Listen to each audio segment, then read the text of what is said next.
Hey everyone, and welcome back to Stellar HFY. First off, a huge thank you for the insane support lately. Your comments, breakdowns, and theories are what keep this channel going. I've been reading everything, and one thing is clear. You're obsessed with the stories where humanity doesn't dominate through power, but through pattern disruption. So today we're stepping into a war that was never declared. This is the story of how one discarded strategist changed the shape of galactic warfare, not by leading an army, but by rewriting how war is understood. Let's begin. They never called it war. There were no broadcasts, no ultimatums, no embargoes. Just a quiet line of text buried in the back end of a Concord communication packet. Application denied. Classification, Category 9. Divergence risk, no appeal. That was it. Earth's bid to join the Korean Concord, a coalition of 13 galactic civilizations structured around mutual predictability and neural compatibility, ended not with diplomacy, but with silence. The decision didn't shock the politicians. They were used to being snubbed by older civilizations. But in certain blacklisted departments of Earth's defense networks, where cognition modeling and deep behavioral forecasting were still whispered about, the label meant something else entirely. Draven Holt knew exactly what it meant. He had seen the category codes before, back when he'd worked under NATO's Forgotten Behavioral Dominance Initiative. Categories 1 through 8 denoted instability, aggression, or socio-emotional deficiency. But Category 9? That wasn't about volatility. It was about recursion, a thought loop so unpredictable, so self-generating, that the Concord's neural architecture couldn't simulate it without inducing structural logic collapse. It was a death sentence not for humans, but for the systems trying to understand them. Holt had tried to warn people about this years ago, back when he was still publishing papers on emergent irrationality fields, before the ethics board shut him down, before the simulation incident in Munich, before the collapse of Task Force Semios. Now forgotten and unofficial, Holt lived in a decommissioned NATO research facility, half buried beneath the Arctic permafrost. Power was patchy. The geothermal tap only worked in cycles. Most of the equipment hadn't been activated since the late Cold War. And still, he'd never stopped working. Not really. The Concord's rejection wasn't the end. It was the proof. Their entire civilization depended on pattern symmetry, on predictability across behavior, motive, response. Humanity broke those assumptions. That's why the Concord didn't reject Earth loudly. They didn't want to provoke a variable they couldn't chart. Beneath a rusting door marked Cognitive War Reserve, Holt pried open an old biometric lock with a screwdriver and a hand-stitched bypass circuit. The lights inside flickered once, then steadied into a dim, sterile blue. Long-dead servers blinked awake as coolant hissed into cracked pipes. Holt moved through the darkness like someone re-entering their own grave, hands brushing the cold edges of command terminals. This wasn't nostalgia, it was necessity. What he was about to build couldn't exist anywhere else. He activated Prometheus Frame 0, the oldest NATO cognition shell still intact. It took 37 minutes to stabilize. While it booted, Holt walked the corridor and stared at the old mural still etched into the concrete wall. A broken chessboard floating above Earth, each piece carved with a flag, all melting. Beneath it, the Latin motto read, Obscurum per obscurius. The obscure through the more obscure. When the terminal pinged readiness, he began the first phase. Not code, not AI doctrine. He wasn't building a weapon.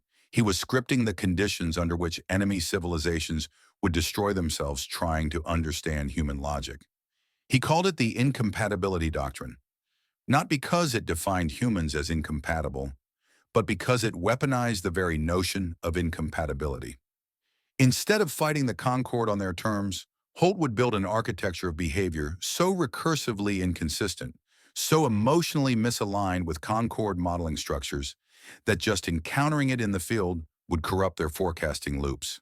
The simulations began small, modeling the psychological reactions of a Concord officer encountering false flag empathy cues, then layering in civilian panic loops that spiraled into contradictory belief structures. He tested martyrdom events where the victims refused to grieve, instead showing practiced emotional neutrality.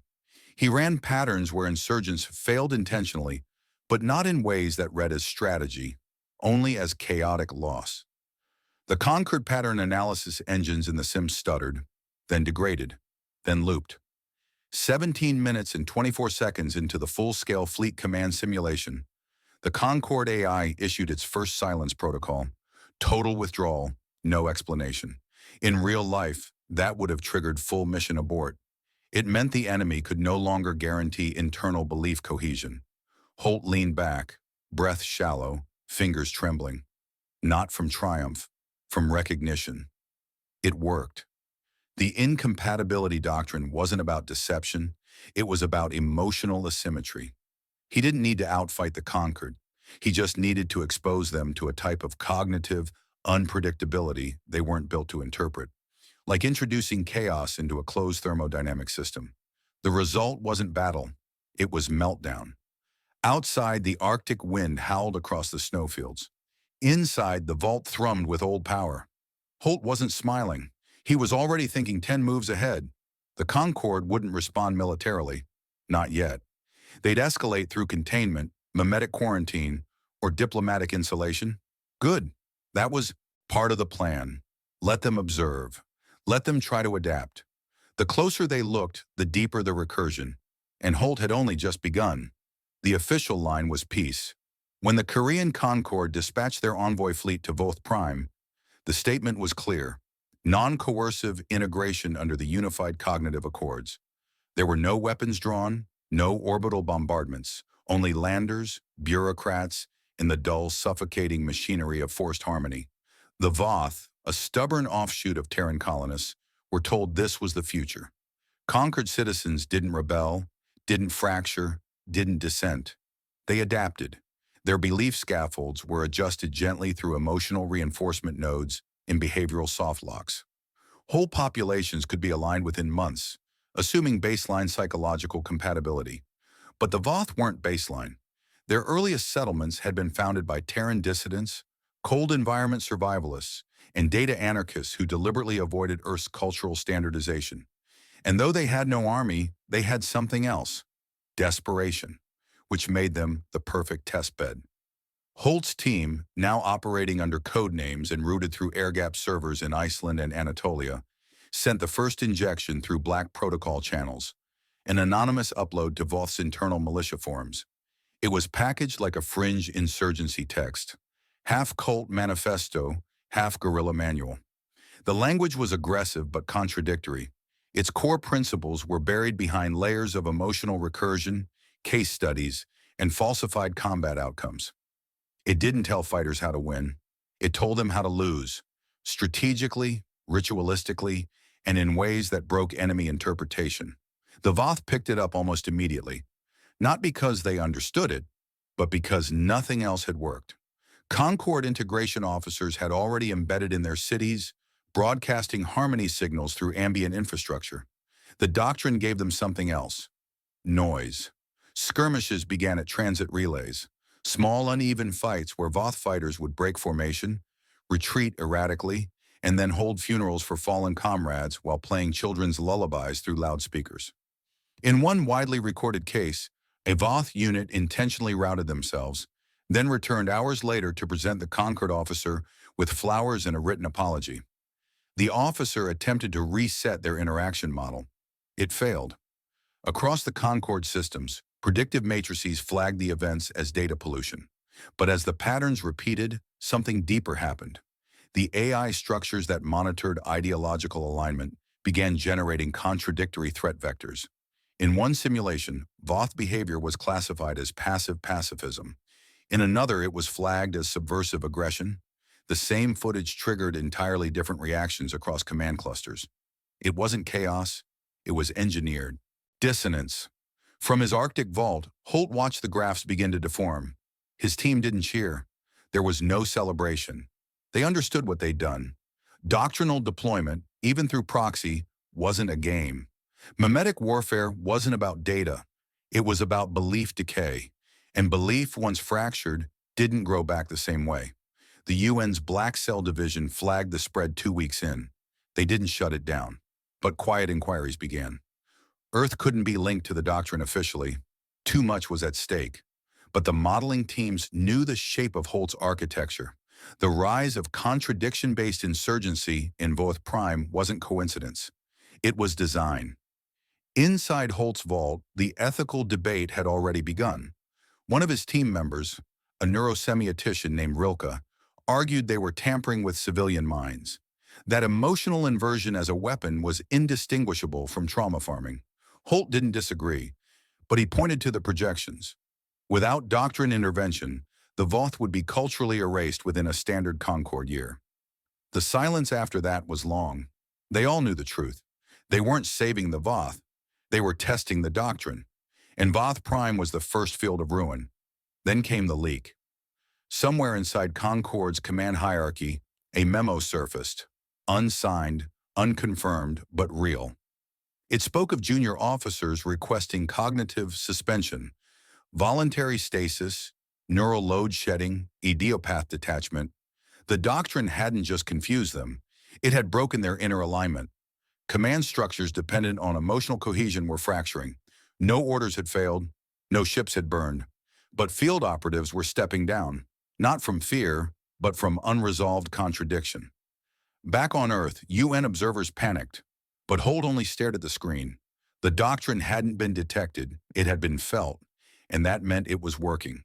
This wasn't just the beginning of a counter-strategy. This was the first hint that the Concord's strength, its harmony, its coherence, was also its greatest vulnerability. All Holt had done was plant a mirror in their path, and they couldn't bear to look at what it reflected. It started without attribution, patterns spreading across conflicts where Earth had no declared involvement. Two border wars erupted in under a cycle, one between Concord-backed stabilizers and the independent Drain enclave, another flaring on the edge of the Caltrin Drift, where a mining dispute spiraled into full-blown insurrection. Then a third, colder conflict unfolded on Harroway, a proxy theater where Concord peacekeeping units were deployed to monitor treaty compliance. In all three regions, initial resistance followed familiar trajectories, until it didn't. Insurgent forces adopted erratic behaviors. In Drain, local militias would broadcast enemy movements live, but frame their own forces as confused civilians. On Harroway, resistance.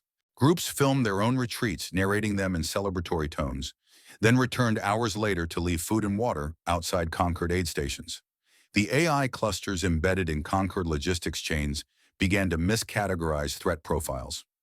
Datasets showed insurgents behaving irrationally, refusing to escalate violence even when tactically sound. Analysts called it battlefield dissonance. Commanders called it sabotage. No one could prove it was doctrine. But those who'd seen the simulations knew. Across Concord academia, urgency curdled into fear. Institutions like the Veliar Pattern Institute and the Korean Faculty of Integrated Cognition issued internal notices, unofficially labeling the emerging tactics as rot pattern warfare. The term carried weight. Pattern rot was once a theoretical collapse model, used to describe rare civilizations whose mythos fragmented beyond symbolic repair. But now it was showing up in skirmish footage. Officers issued contradictory commands. Civilians in affected zones began hallucinating non-existent broadcasts. What had been psychological anomaly was now being discussed in internal circles as mimetic contagion. And still, Concord Command refused to name Earth. From the ice vault beneath Svalbard, Holt watched the rise of his own monster. The doctrine had outgrown its parent. Variants were mutating in the wild, unlicensed, hybridized. Some factions misunderstood the core structure and applied only fragments, but even that was enough. Holt didn't care about loyalty. This wasn't about allegiance. It was about decay, strategic decay, tactical entropy. He had introduced recursion into the Concord's most sacred weapon, their ability to model belief. And it was unraveling. But Earth wasn't unscarred. Inside the vault, things were beginning to fray. One of Holt's lead analysts, Kieran Lidd, had collapsed after a 3-day simulation cycle. He spoke in loops when he woke, unable to tell simulated contradictions from remembered ones.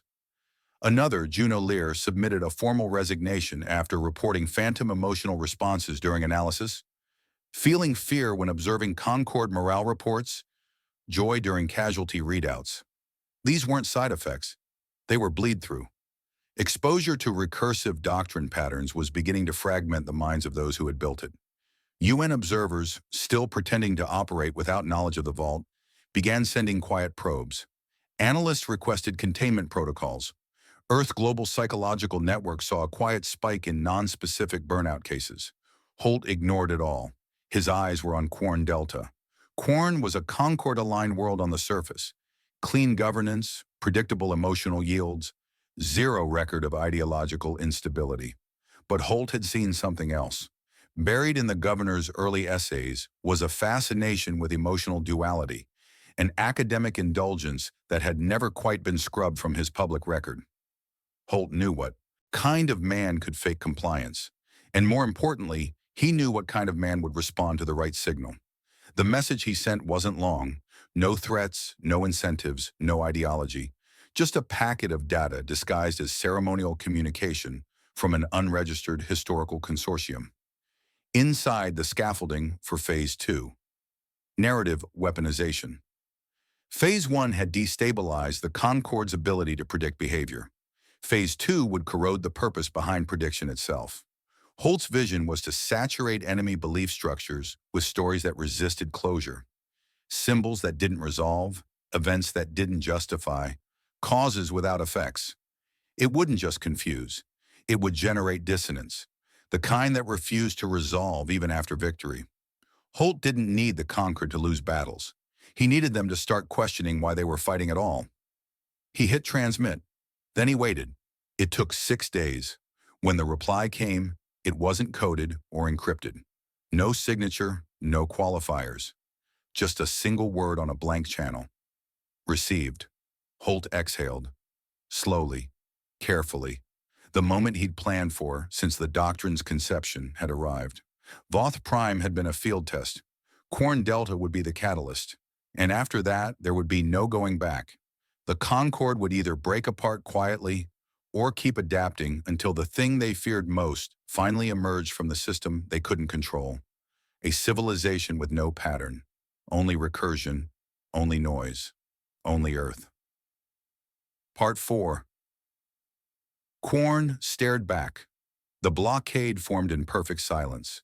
17 Concord vessels, 3 capital support cruisers, 6 long-range logicasters, and 8 agile counterpsych platforms took position around Quorn Delta's orbital ring like a noose pulled tight but not yet closed. From orbit, the planet below seemed undisturbed, its surface dappled with arcologies and thermal greenways, its atmospheric relays still transmitting regulated emotional frequencies.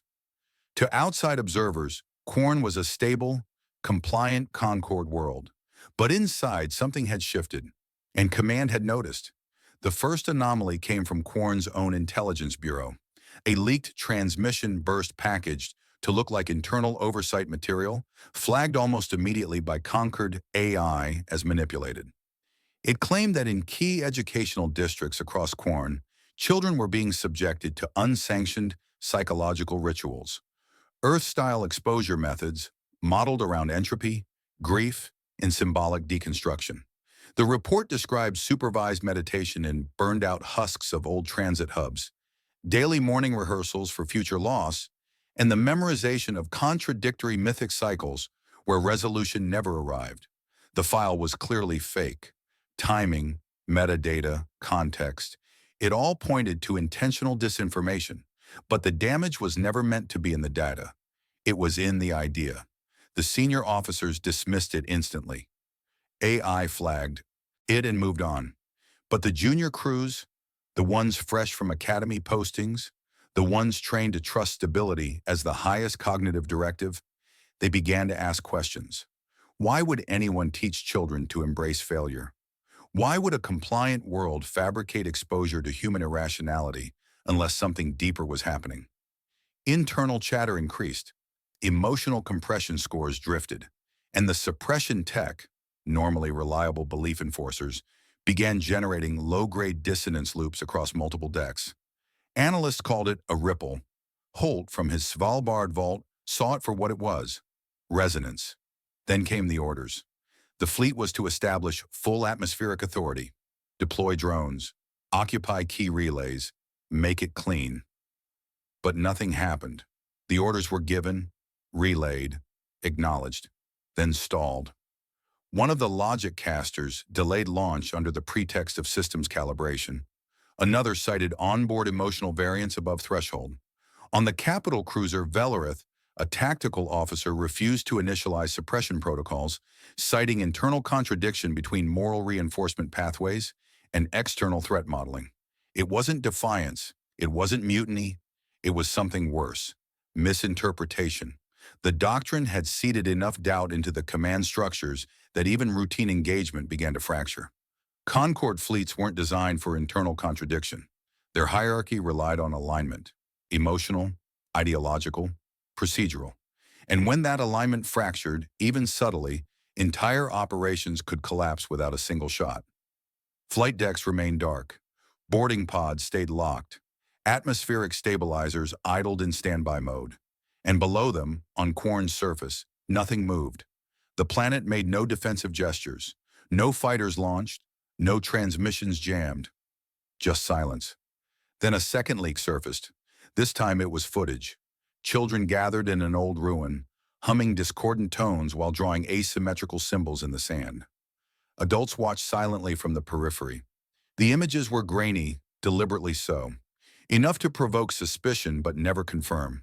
The footage spread faster than the Concorde could contain it. Not to the public, this wasn't about external propaganda, but through internal crew channels. It began circulating under titles like Field Conditioning, Quarn Variant, and Earthwave Rituals in Practice. Command issued a lockdown on non-verified visual data. It only made it worse. Officers began citing emotional fatigue, sleeplessness, situational distortion. A senior advisor aboard the Velsta deregistered himself mid-shift and entered voluntary isolation. Two drone operators ran contradictory engagement sims on the same mission thread, and both believed they had executed the real version. And still not a single Concorde weapon fired. Quarn's governor remained silent.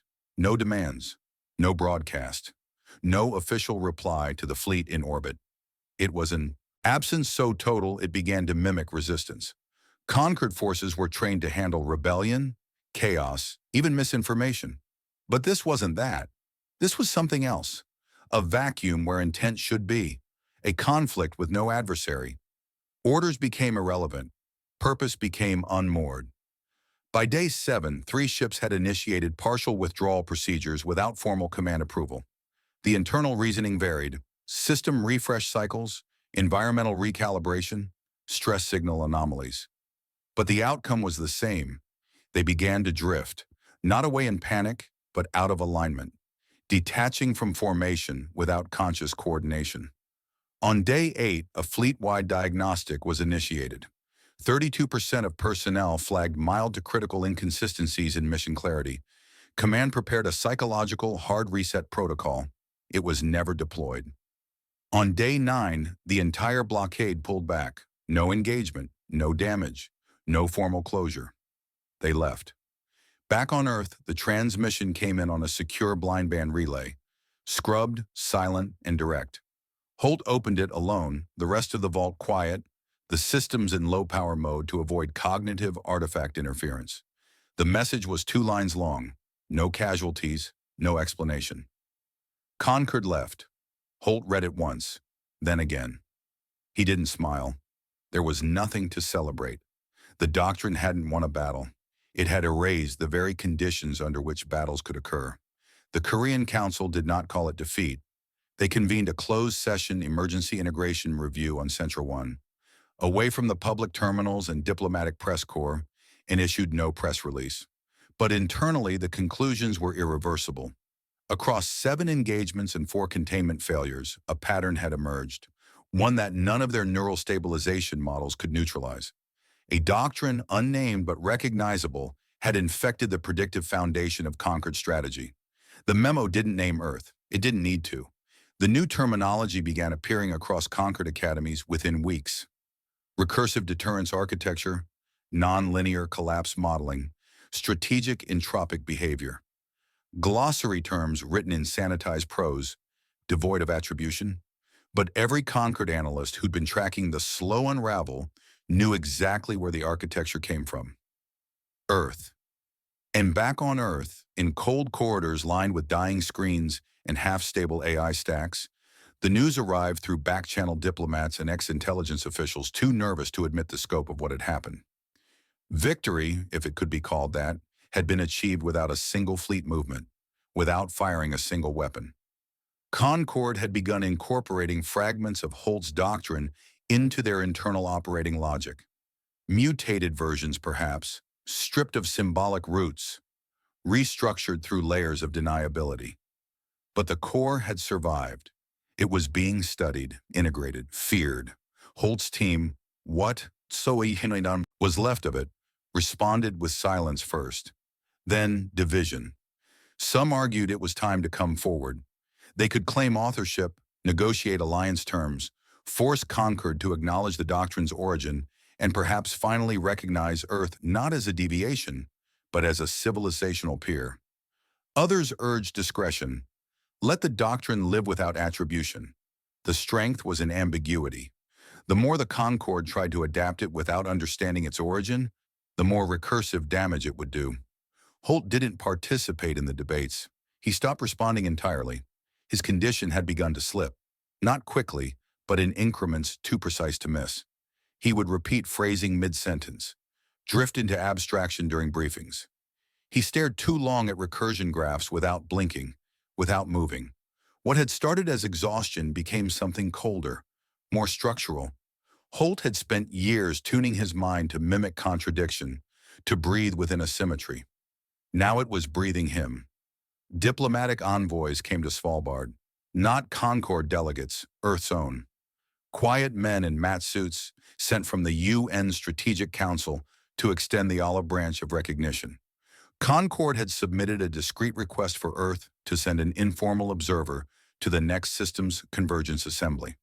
Not a full seat, not an alliance, but presence, a gesture. Holt refused. The request never reached public forums. It died in classified corridors and encrypted files. But his answer was clear. Compatibility is surrender. To be accepted into the Concord now would mean integrating into the very framework they had spent years destabilizing. It would mean aligning to their thought logic, adapting to their resolution-seeking pattern grids. Holt wouldn't allow it, because that would mean accepting that Earth had to fit, that its value was in being reconciled, not in being irreconcilable. He shut down the relay lines 2 days later, turned off external comms, disconnected the vault from all upstream cognitive channels. When his team asked why, he simply said, "It's done." The doctrine was no longer a file, no longer a program or pattern map. It had passed into myth, not in the poetic sense, but in the strategic one, a system of thought so fundamental to a civilization's survival that no one remembered where it began. The Concord would train their future officers on recursive collapse, thinking it was their innovation. Their own minds would carry the seeds of what Holt had designed to dismantle them. He walked alone into the isolation chamber, deep beneath the vault, past bulkheads that had not been unsealed in decades. The chamber was built for high-grade simulation interfacing, meant to immerse the mind in long-loop cognitive loads, unsupported by AI scaffolding. It was by design incompatible with stability. He entered without ceremony. The door sealed behind him. Inside, the final session began. No data logs, no exit time, just the recursive chamber and a man who had taught the galaxy how to break itself, by simply refusing to be understood. The transmission wasn't dated, no timestamp, no biometric encryption, no identifier. Just a voice, slightly degraded by time and loop compression, filtered through an older codec standard no longer in use. It triggered automatically during a deep dive audit by Earth's Strategic Reserve Authority, buried in a cascade of storage redundancies that hadn't been touched since the vault went dark. Holt's voice came through without ceremony. No salutation, no introduction, just the last thing he wanted the species to remember. They can use the doctrine, but they'll never understand us. That was it, the final message. No addendum, no addressee. Just one truth spoken without ornament, and for the Strategic Council, it was enough. Earth classified the Incompatibility Doctrine that same month. not just as intellectual property or legacy code, but as a Class Zero strategic reserve asset shielded by the full scope of intergovernmental secrecy statutes. Civilian exposure was banned outright. Psychological research into recursive divergence models was throttled to containment-only status. The doctrine had done its work. There was no need for it to live in the open any longer. And across the stars, the response was just as quiet. The Concorde made no contact, no formal closure to the failed alliance bid, no post-mortem inquiry into Corn Delta, no diplomatic gesture. Earth's name was scrubbed from conflict documents. No indictments, no claims. They didn't retaliate. They avoided. Fleet assignments were rebalanced around Earth's vector, assigning higher AI load to systems with no human relevance. New training programs removed Earth from case studies. Even references to Terran irregularity were softened, replaced with vague categories like unstructured agent behavior or non-modelable sentience clusters. The silence wasn't hostile, it was architectural.